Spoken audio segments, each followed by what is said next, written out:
out sometimes on rankings, maybe a compliment to the program.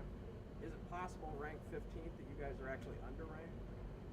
Yeah, and he speaks of the rankings. I don't even know what ranking we're speaking of here, but you know, we get carried away by preseason rankings and preseason All-Americans and preseason All-Conference.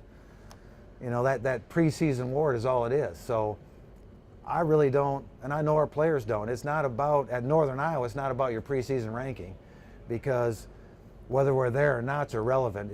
I think we know enough now that it's that consistency over first game to last game, and it's about your league.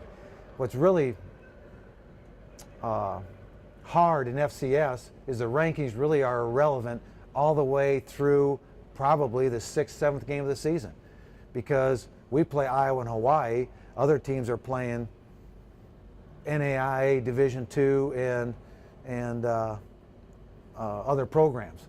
So you could have teams that are 1-5 that could win the league, and vice versa. So I don't think the schedule, FCS is so different schedule-wise, there's no equity.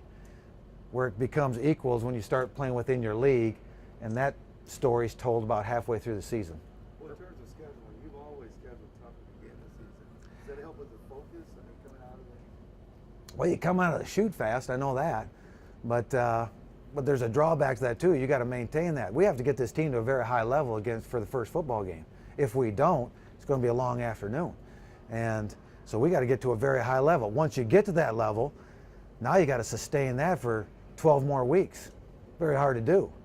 You know, sometimes what you want to build a program is bring it in at a level and keep growing it through the season, and then everybody says you're better in the second game than we were in the first.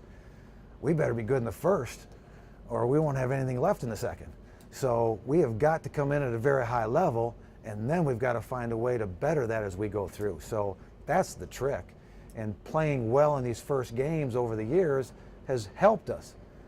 On the backside, we haven't been able to sustain it sometimes like you want to, because guys are missing practice because of maybe an injury here or some of the things we went through, and thus that factors into how they play later in the season. So trust me, there's been thought put into the back half of the season, meaning our conference, as much as the first 4 games has.